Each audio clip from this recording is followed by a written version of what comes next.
Some letters are never lost. They're simply waiting for one person kind enough to believe they deserve to be read.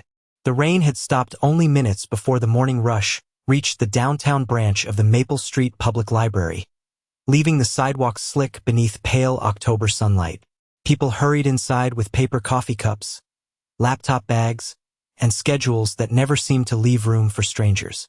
Daniel Carter wiped the last streak from the library's front glass door before carrying his toolbox toward the maintenance closet.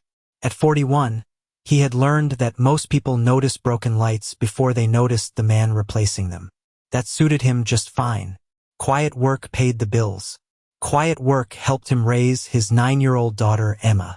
Quiet work left enough energy at the end of the day to read bedtime stories instead of excuses. He had barely finished replacing a loose ceiling tile when raised voices echoed across the reading room. "Ma'am, you can't keep using this computer if you don't have a reservation," the security guard said, trying to remain polite while several visitors pretended not to listen. Sitting at the public computer was an elderly homeless woman wrapped in a faded gray coat several sizes too large. Her silver hair escaped beneath a knitted cap, and her weathered hands trembled over the keyboard. The blinking cursor on the screen remained stubbornly empty. "I only need a few more minutes," she whispered. "I have to write one letter." A businessman waiting nearby sighed loudly enough for everyone to hear. "She's been sitting there forever. Some of us actually need to work." Another visitor shook his head. "She probably isn't sending anything anyway." The librarian approached gently but with visible concern. "I'm sorry, Mom. Library policy is library policy." The woman looked down, embarrassed rather than angry. From the inside pocket of her coat, she carefully removed a worn photograph with frayed edges. She held it like something far more valuable than money. Daniel watched from across the room. He had seen that expression before. It was the look people wore when they were afraid the last piece of their life was about to disappear. He walked over carrying nothing except a yellow legal pad and a blue ballpoint pen from the maintenance office. "Would handwriting be easier?" he asked softly. The woman looked up in surprise. "You'd write it for me?" Daniel pulled out a chair beside her. "I'll write exactly what you want to say. Every word belongs to you." The security guard frowned. "Daniel, we're already behind schedule." Daniel nodded respectfully. "I'll finish replacing the lights after lunch." Without another word, he sat down. The woman smoothed the old photograph against the table. The image showed a smiling little girl standing beside a younger version of herself beneath an oak tree. Part of the picture had been burned away, but the child's smile remained untouched. Daniel noticed faded handwriting on the back, though he couldn't quite read it from where he sat. "Who are we writing to?" he asked. The woman took a slow breath as though saying the name required every ounce of courage she still possessed. "My daughter." Daniel positioned the pen over the paper. "Tell me where to begin." Tears filled her tired eyes, but her voice stayed steady. "Write this, my dearest Evelyn. If this letter somehow finds you, please don't throw it away before reading the first sentence." Around them, conversations gradually faded. Even the impatient businessman stopped pretending not to listen. Daniel carefully wrote every word exactly as she spoke, never correcting her grammar, never rushing her memories. Occasionally she paused, staring at the old photograph as if searching for another sentence hidden inside it. The room grew strangely quiet except for the scratch of ink across paper. When she finally reached the last line, she whispered, "Tell her, I never stopped looking." Daniel folded the pages carefully before asking one final question. "What's her full name?" The woman closed her eyes for a moment, then answered with absolute certainty. "Evelyn Hale, Chief Executive Officer of Hale Global Industries." Daniel's pen froze above the envelope, because that was a name almost every American had heard before. Daniel looked at the name again before he slowly folded the letter. Evelyn Hale was more than a successful executive. Her face appeared on magazine covers, business news broadcasts, and charity campaigns across the country. Hale Global Industries employed tens of thousands of people, and every article described its chief executive as brilliant, disciplined, and fiercely private. He raised his eyes toward the elderly woman. She was sitting quietly with both hands wrapped around the faded photograph, waiting not for disbelief, but for disappointment. "You have heard of her," she said softly. Daniel nodded once. "Most people have." She gave a tired smile that carried years of unanswered hope. "Then you understand why nobody believes me." Before Daniel could answer, the businessman who had complained earlier laughed under his breath. "That explains everything. Next she will tell us the president is her cousin." A few people exchanged awkward glances. Nobody laughed with him, but nobody defended her either. The silence felt colder than mockery. The security guard stepped closer again. "Ma'am, I think it is time to go." Daniel remained seated. "She has not broken any rules. The computer reservation expired." "Then we are not using the computer anymore." The guard hesitated. Daniel's calm voice left little room for argument. The librarian quietly approached with a sympathetic expression. "Daniel, if you are finished writing, perhaps she could leave through the side entrance. Some of our guests are becoming uncomfortable." Daniel looked around the reading room. Nobody appeared threatened. They were simply impatient. He carefully placed the handwritten pages inside the cream-colored envelope. "Do you have an address?" he asked. The woman reached into another pocket and unfolded a small piece of paper that had obviously been opened hundreds of times. The corners had nearly turned white from age. Written in careful handwriting was the corporate headquarters of Hale Global Industries in Chicago. Daniel compared it with the address he remembered seeing online. It matched perfectly. "What is your name?" he asked gently. She hesitated for several seconds before answering. Margaret Hale. Daniel wrote the return name exactly as she spoke it. No apartment number, no street address, only Maple Street Public Library, care of the front desk. The businessman shook his head. "You are wasting a perfectly good stamp." Daniel smiled politely. "Maybe." He reached into his wallet and removed a few dollars. Walking toward the circulation desk, he purchased a first-class stamp from the small postal kiosk the library maintained for community services. As he pressed the stamp onto the envelope, Margaret watched him with quiet disbelief. "You should not spend your own money," she whispered. Daniel shrugged. "My daughter likes writing letters. She says every letter deserves the chance to arrive." Margaret lowered her eyes, and for the first time since he had met her, a tear escaped despite her effort to hide it. Before sealing the envelope, Daniel paused. Years of repairing equipment had taught him something simple. Important things deserved backups. He walked to the public copy station and asked the librarian one question. "May I scan this letter before I mail it? Only in case it gets lost." She considered the request, then nodded. "That seems reasonable." Page after page passed beneath the scanner. The letter, the envelope, the old photograph front and back. Daniel carefully returned everything exactly as it had been. As the scanner finished, a digital copy automatically uploaded into the library archive under its temporary community document storage system. Neither Daniel nor anyone else thought much about it. It was simply another routine feature of modern libraries. Margaret slipped the photograph back into her coat as though returning part of her own heart to a safe place. Together they walked toward the blue mailbox standing near the front entrance. Daniel held out the envelope. "Would you like to mail it yourself?" Her hands trembled too much to lift it. "Would you?" she asked. "I am afraid if I touch it, I will lose my courage." Daniel gently slid the envelope through the narrow slot. The soft sound of paper falling inside echoed much louder than it should have. Margaret closed her eyes. "Thank you."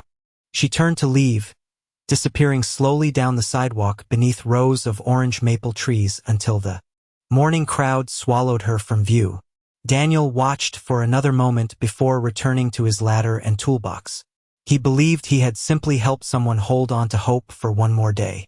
What he did not know was that less than 24 hours later, inside the mail processing department of Hale Global Industries, one employee would quietly notice a worn cream-colored envelope with the name Margaret Hale written in careful blue ink, and before anyone else could touch it, another pair of eyes would recognize that name with visible alarm. The following morning began like every other Wednesday inside the glass tower of Hale Global Industries. Elevators moved with silent precision. Coffee cups balanced beside tablet computers. Executives discussed quarterly projections while assistants sorted stacks of overnight correspondence. On the 38th floor, the corporate mail department quietly separated hundreds of envelopes addressed to departments across the company. Most carried invoices, legal notices, or business proposals. One cream-colored envelope looked different from all the others. Its edges were slightly worn. The handwriting was careful rather than polished. The return address listed no home, only Maple Street Public Library. Melissa Grant, a 24-year-old mail clerk in her second year with the company, reached for it without much thought. She was about to place it into the general correspondence tray when she noticed the sender's name. Margaret Hale. Her fingers stopped moving. She read it again. Margaret Hale. The name stirred something she could not immediately explain. During employee orientation, executives had often spoken about the company's founder, Richard Hale, but almost never about the family itself. Yet somewhere, months earlier, she had accidentally overheard two senior administrators mention that exact name in a conversation that ended the moment they realized someone else was listening. Before Melissa could think further, another voice interrupted. "Anything unusual today?" Victor Lang stepped into the mailroom wearing his usual charcoal suit and calm expression. As Chief of Staff to Chief Executive Officer Evelyn Hale, Victor rarely visited this floor himself. That alone made everyone stand a little straighter. Melissa smiled politely. "Nothing important, sir. Mostly vendor correspondence." Victor's eyes casually swept across the sorting table before stopping on the cream-colored envelope. For the first time in years, something almost invisible crossed his face. Not surprise, recognition. He picked it up with practiced ease, turning it over once. "This one belongs with executive screening," he said evenly. Melissa nodded.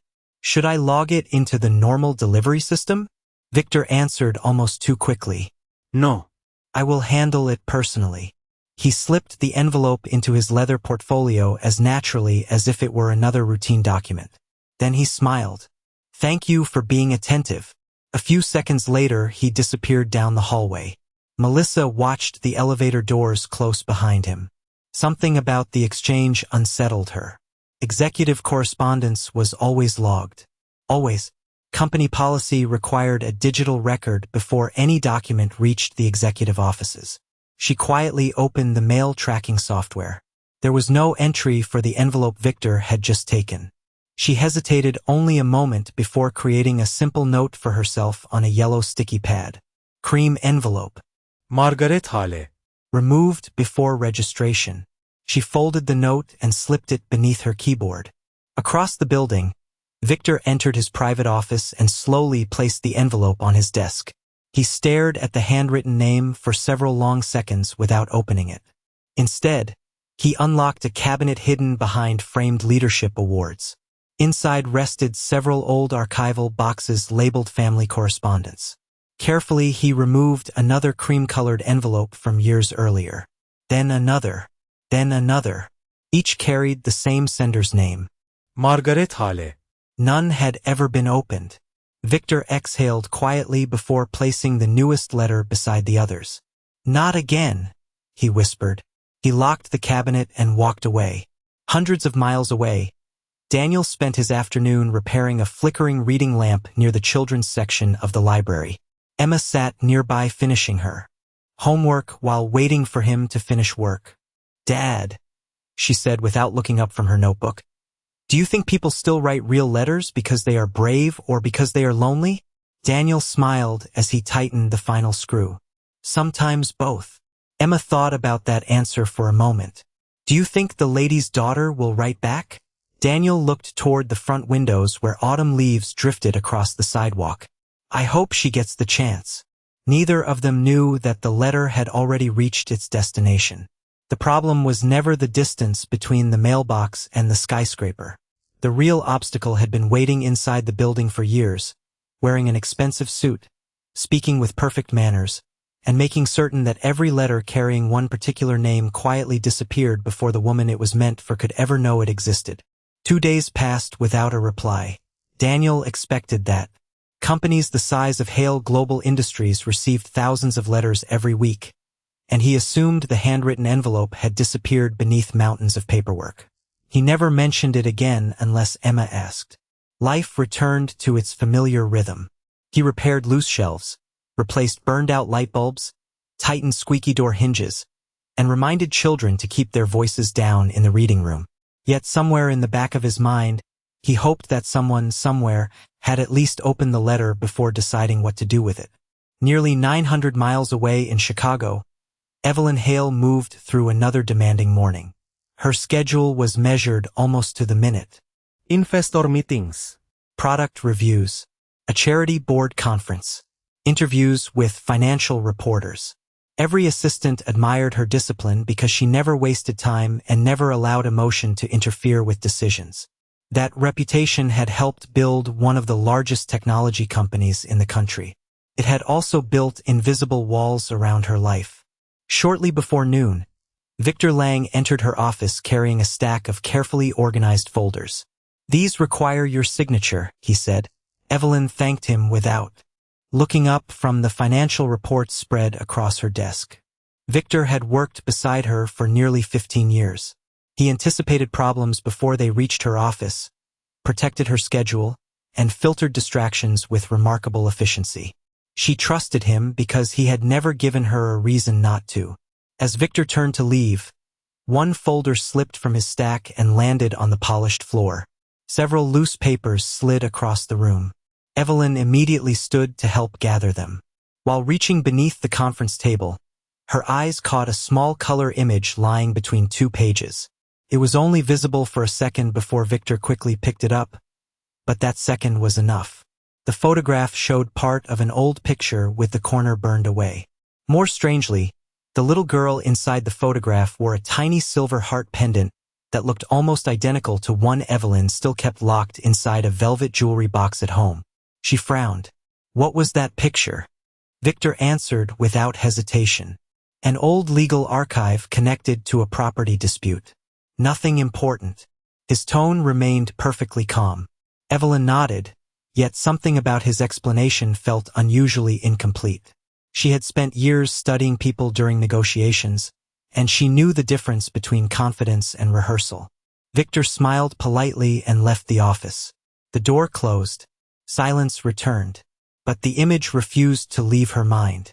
That evening, after another 12-hour workday, Evelyn arrived at her apartment overlooking Lake Michigan. She rarely looked through personal belongings, but something compelled her to unlock the small wooden box resting on the top shelf of her bedroom closet. Inside were only a handful of keepsakes from childhood. A birthday card, faded ribbon, a tiny silver heart pendant attached to a delicate chain. She lifted it into the light. The engraving on the back remained exactly as she remembered. "Love always, Mom." She had been told that her mother died when she was very young after a tragic accident. The details had always been vague. Relatives never wanted to discuss them. Lawyers had changed the subject whenever she asked. As she stared at the pendant, she suddenly realized something unsettling. She had never actually seen a photograph of her mother. Not one. Across town, Victor unlocked the cabinet inside his private office once more. He removed the newest cream-colored envelope and finally broke the seal. Inside rested the handwritten letter, the old photograph, and words written in careful blue ink by someone else's hand. He read only the opening sentence before closing his eyes. "My dearest Evelyn, if this letter somehow finds you, please do not throw it away before reading the first sentence." Victor quietly folded everything back into place. Then he picked up his telephone. "Archive services," he said calmly when someone answered. "Tomorrow morning I need every physical file connected to Margaret Hale removed from long-term storage for confidential executive review." He paused as the employee confirmed the request. "And please make sure nobody discusses this assignment with the chief executive officer until I have completed my assessment." He ended the call and leaned back in his chair. Outside his office window, the lights of Chicago stretched toward the horizon. Inside the locked cabinet behind him, years of unopened letters remained stacked in perfect order, waiting for the day one missing truth would finally become impossible to hide. The next morning, sunlight poured through the tall windows of the Maple Street Public Library, painting warm rectangles across the hardwood floor. Daniel arrived early as always, carrying his lunchbox in one hand and his toolbox in the other. Before unlocking the maintenance closet, he noticed someone already waiting outside the entrance. Margaret sat quietly on a nearby bench, holding the same worn gray coat tightly around her shoulders despite the mild autumn air. She smiled when she saw him. "I hope I am not bothering you again," she said. Daniel returned the smile. "You are not bothering anyone." She stood slowly and reached into her coat pocket. "I remembered something."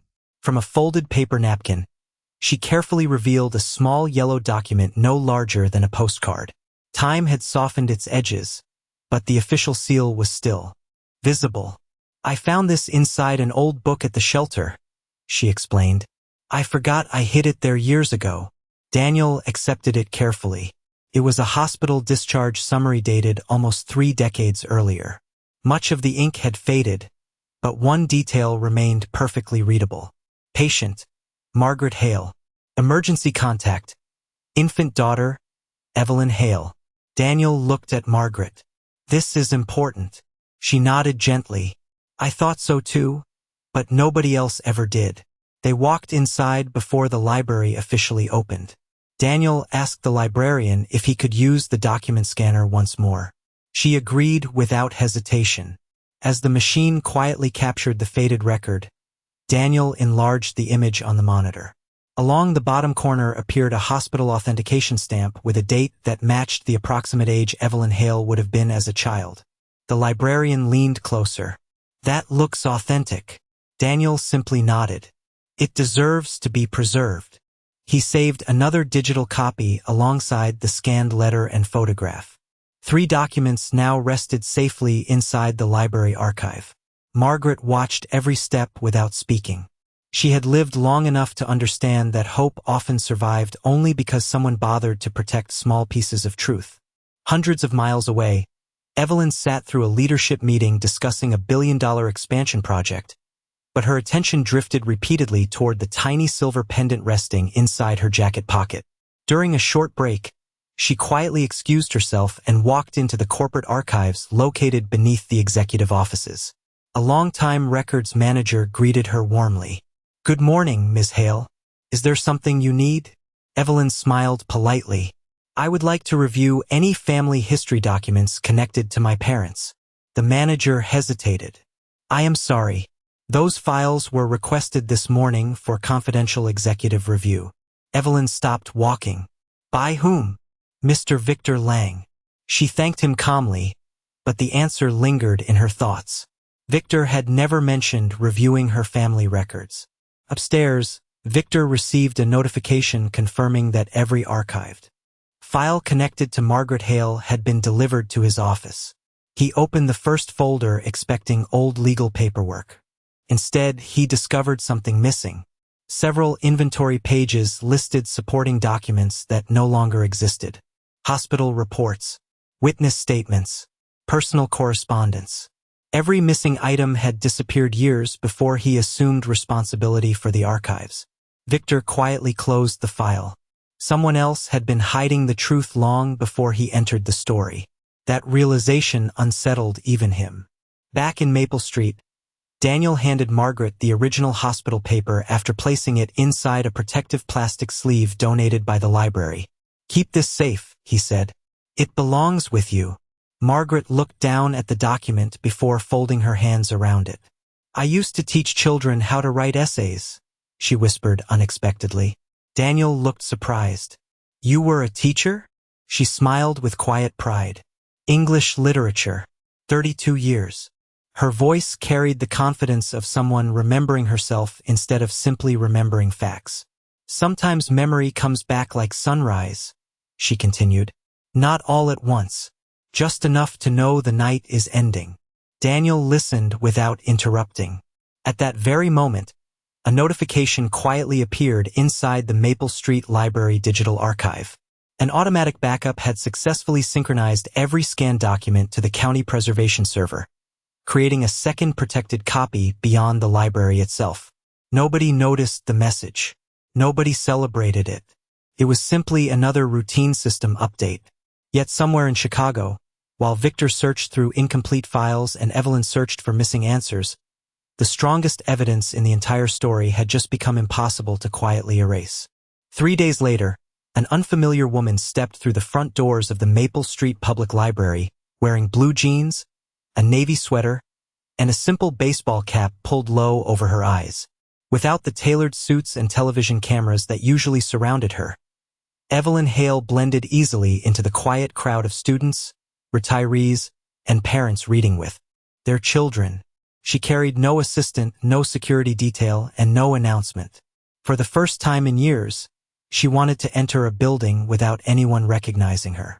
She walked slowly between the shelves until she noticed a maintenance ladder near the history section. Daniel stood at the top, replacing another flickering light fixture with the same patient focus he brought to every task. When he climbed down, he smiled politely at the unfamiliar visitor. "Can I help you find something?" Evelyn returned the smile. "Actually, yes. I am looking for information about local family history records." Daniel pointed toward the genealogy corner. "The archives are on the second floor. If you need help using the scanners or databases, someone at the reference desk will gladly assist you." She studied him for a moment. There was no hint of recognition in his face. He had no idea who she was. "Do you work here every day?" she asked. "Most days," Daniel answered. "Things break every day, so I stay pretty busy."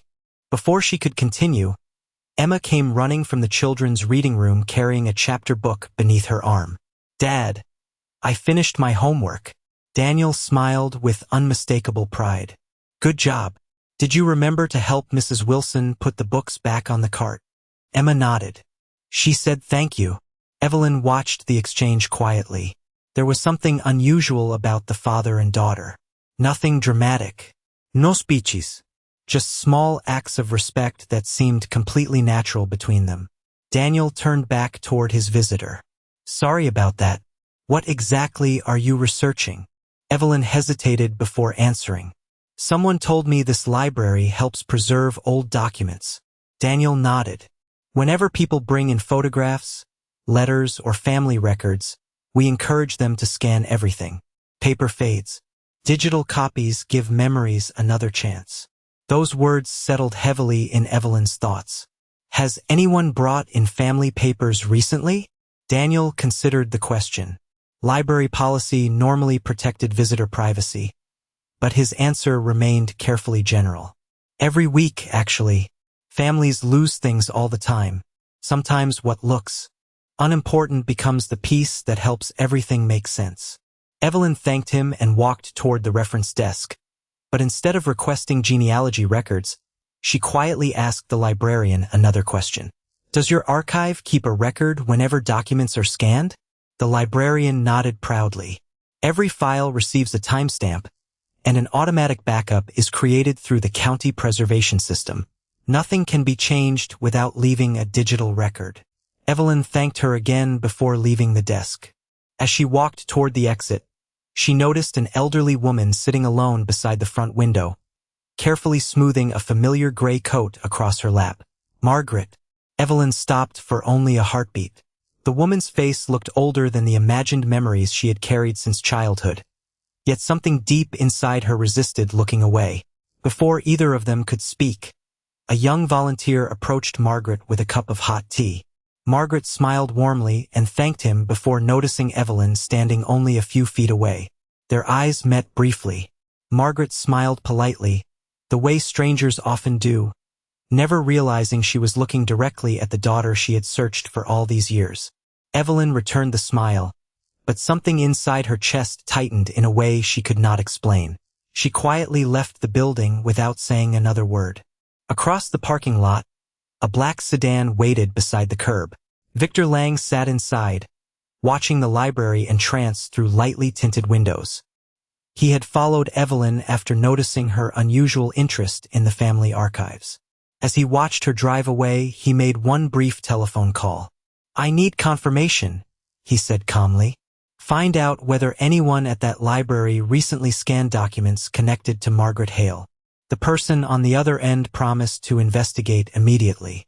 Victor ended the call and looked once more toward the quiet brick building. He believed he was still one step ahead of the truth. What he did not know was that the county preservation server had already recorded every timestamp, every uploaded image, every digital fingerprint, and every backup location, creating an independent chain of evidence that no private office, no hidden cabinet, and no carefully worded explanation could quietly make disappear. The following Monday began with two investigations unfolding at the same time, neither aware of the other. Inside Hale Global Industries, Evelyn arrived nearly an hour before her first meeting. Instead of walking toward the executive boardroom, she headed directly to the Information Governance Department. The director looked surprised to see her standing alone. "Good morning, Ms. Hale. How may I help you?" Evelyn placed a simple request on his desk. "I would like the complete digital delivery history for every piece of correspondence addressed personally to me over the past 30 years. The director blinked in surprise. 30 years is a very large request. "Then begin with the last 10. He nodded immediately. "I will have my team prepare everything." Meanwhile, Victor Lang received a message confirming that someone from his office had contacted the Maple Street Public Library asking about recent document scans. The reply had been polite but firm. Library records were confidential, and digital archives were protected by county preservation regulations. Victor quietly leaned back in his chair. That answer troubled him more than cooperation would have. Confidential records meant there really were records. Hundreds of miles away, Daniel spent the morning repairing a damaged book return conveyor after a weekend storm had caused electrical problems. As he tightened the final panel into place, the librarian approached holding a business card. "Someone called asking whether you had helped an elderly woman write a letter a few days ago." Daniel looked up. "Who was it?" "They did not say. They only asked whether any documents had been scanned." Daniel accepted the card. No company name. No personal name. Only a phone number. "What did you tell them?" The librarian smiled. "Exactly what library policy requires." "Nothing." Daniel thanked her quietly. Something about the anonymous call unsettled him. Not because he believed he had done anything wrong, but because someone seemed unusually interested in a simple act of kindness. That afternoon, he logged into the library archive system to verify that Margaret's documents remained safely stored. Every file was still there. The handwritten letter, the old photograph, the hospital discharge record. Each carried an automatic timestamp, user identification, scanner identification number, and confirmation that duplicate copies had been preserved by the county server. Daniel smiled faintly. Technology, he thought, sometimes protected people without ever knowing their stories. In Chicago, Evelyn received the first report from Information Governance before lunch. Thousands of entries filled the spreadsheet. Most required only seconds to review. Then one detail immediately caught her attention. Every letter addressed personally to her office carried a digital intake number from the moment it entered the building. Every letter except one period during several different years. There were unexplained gaps. Entire weeks with no registered personal correspondence at all. That made no sense. Companies documented everything. She called the director back into her office. "Are these records complete?" He nodded confidently. "As complete as our system allows." Evelyn turned the monitor toward him. "Then explain why there are repeated gaps in executive mail registration." The director studied the screen. His expression slowly changed. "I cannot explain that." "Who supervised executive correspondence during those years?" He hesitated only briefly. "Mr. Victor Lang." Evelyn thanked him without another word. She never raised her voice. She never accused anyone. She simply wrote one sentence in her notebook. "Verify manual mail handling procedures." Across the hallway, Victor reviewed security reports from the previous week. One line immediately caught his attention. Visitor parking records showed an unidentified woman, had entered the Maple Street Public Library on the same afternoon Evelyn had quietly disappeared from her public schedule. The timing was too precise to ignore. He understood immediately what had happened. She had gone there herself. For the first time in years, Victor felt uncertainty replacing confidence. Late that evening, Melissa Grant remained in the mail department finishing overdue inventory work. While comparing archived delivery logs against physical storage boxes, she noticed something impossible to overlook. The cabinet inventory listed 12 executive family correspondence envelopes received over many years. Only 11 remained inside the archive. One had recently been removed without a return signature. She quietly opened the digital access log. The most recent entry showed only one authorized employee had unlocked that cabinet 3 days earlier. Victor Lang. Melissa stared at the screen for several long seconds before printing the access report and slipping it inside her notebook. She had no idea what the missing envelope contained, but she suddenly realized something important. This story no longer depended on memories or suspicions. It had begun leaving digital footprints, written logs, access records, timestamps, and independent evidence that could be verified by anyone willing to follow the facts instead of the assumptions. Wednesday morning arrived beneath a clear autumn sky, but inside Hale Global Industries the atmosphere felt unusually heavy. Evelyn Hale canceled 2 investor meetings for the first time in years and reserved the executive conference room for what she described only as an internal records review. Around the polished walnut table sat the Director of Information Governance, the Head of Legal Compliance, the Corporate Archivist, Victor Lang, and 2 members of the company's Independent Audit Committee. No one understood why such an ordinary administrative meeting required so many departments. Evelyn entered carrying only a leather notebook and a single silver pendant resting beside it. She took her seat without ceremony. "I would like to understand a gap in our executive correspondence procedures," she began calmly. "Nothing more." Victor folded his hands. "Of course." The Information Governance Director projected the digital delivery logs onto the large screen. Every registered letter followed the same pattern, each one carrying a tracking number, intake timestamp, employee identification, and delivery confirmation. Then the unexplained gaps appeared. Several periods spanning different years contained no personal correspondence addressed to Evelyn at all. "Is that normal?" Evelyn asked. The director answered carefully. "No. It would be statistically unusual." The corporate archivist then displayed cabinet access reports. Every authorized entry into the Executive Family Archive had been logged automatically. Most activity involved routine preservation work. Only one recent access stood apart. Victor Lang. 3 days earlier. Evelyn did not accuse him. She simply looked toward him. "Were you reviewing family documents?" Victor nodded. "I believed I should organize incomplete records before presenting anything that might cause unnecessary confusion." The answer sounded reasonable. The Legal Compliance Director accepted it with a small nod.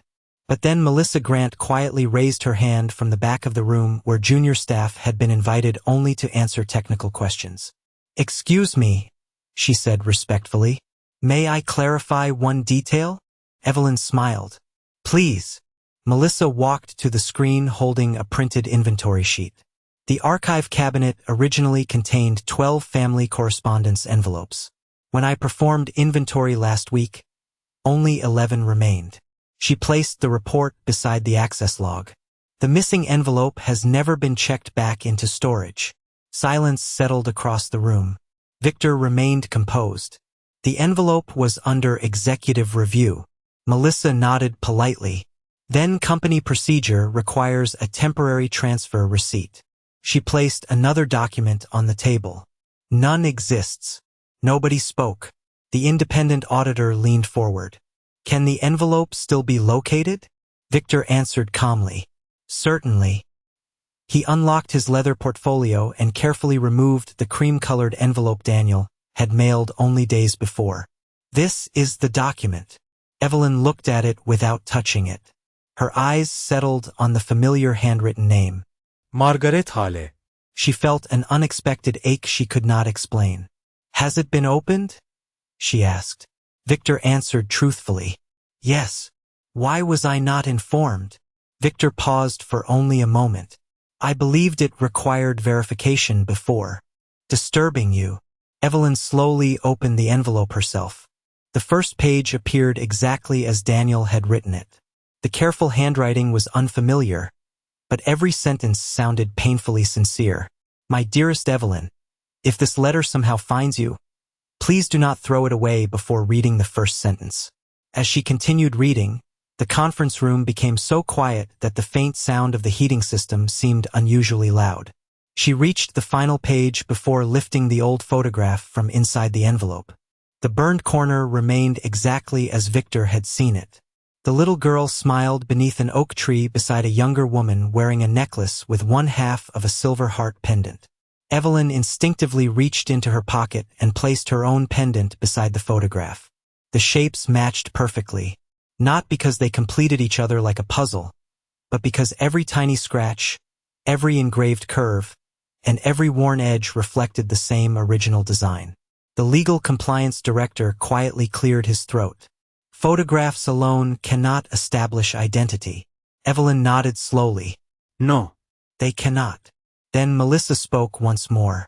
There may be something else. Everyone turned toward her. The sender listed Maple Street Public Library as the return address. Their preservation policy automatically scans historical documents before community mailing whenever requested.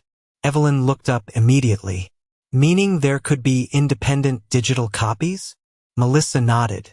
If they exist, they would carry timestamps, archive authentication, and county preservation records outside our company.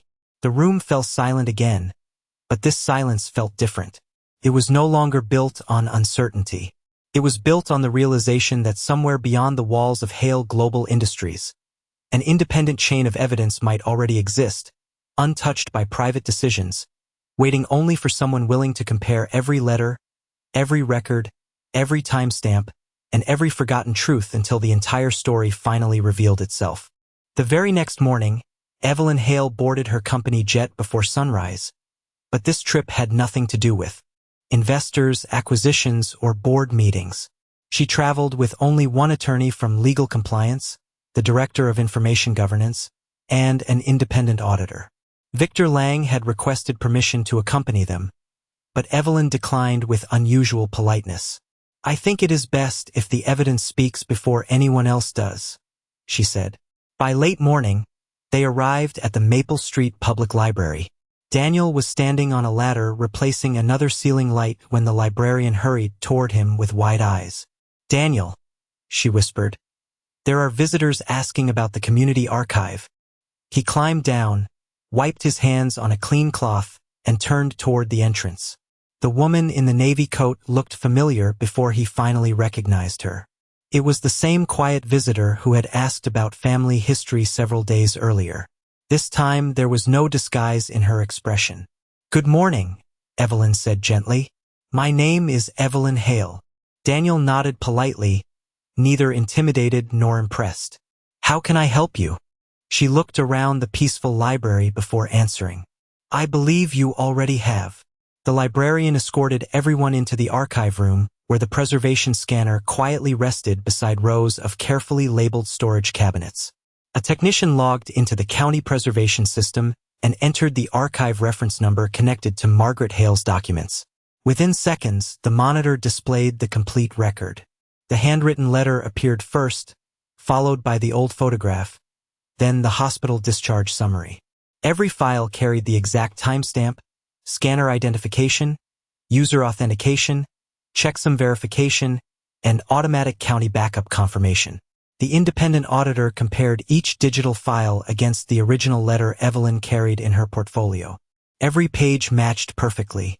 Every fold, every handwritten correction, every ink mark, every crease in the photograph aligned without discrepancy.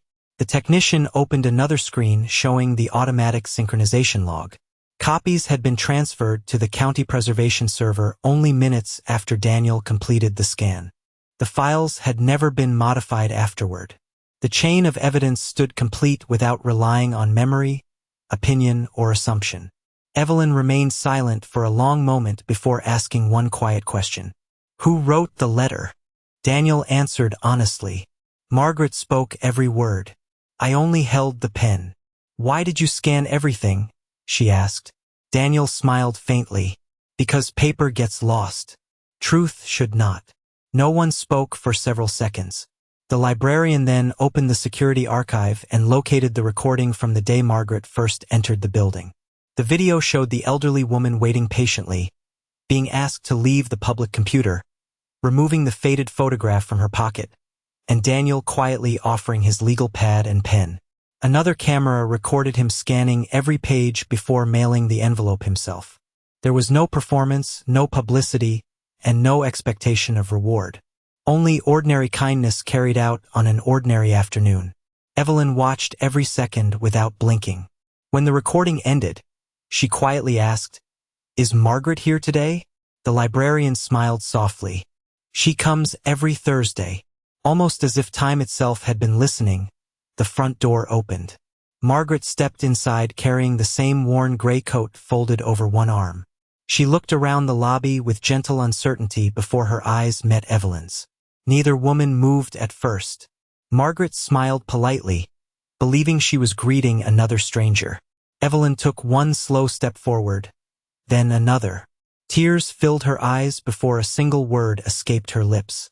Mom! The room became completely still. Margaret searched the younger woman's face as though years of missing memories were carefully fitting themselves back together. Her trembling hand reached toward the silver pendant resting around Evelyn's neck. My little girl, she whispered. There were no dramatic speeches, no applause, and no celebration loud enough to interrupt the quiet miracle unfolding between them. Only two people finally standing where they had belonged all along. Weeks later, Hale Global Industries announced an independent review of historical executive correspondence. Procedures, followed by new transparency policies and a nationwide partnership funding letter writing and document preservation programs through public libraries. Daniel's name appeared nowhere in the press release because he had never asked for recognition. The following Monday, he returned to the Maple Street Public Library before opening hours, carrying the same worn toolbox he had always used. He replaced another flickering light above the reading tables, returned a loose history book to its shelf, and smiled as Emma hurried inside carrying a new library card. Near the entrance, inside a simple glass display case, rested a cream-colored envelope beside a small handwritten plaque that read, One letter, one act of kindness, one family found again. Daniel glanced at it only once before quietly climbing his ladder and getting back to work, because he had always believed that dignity did not need an audience, and sometimes the greatest miracles began with nothing more than a person who chose to listen.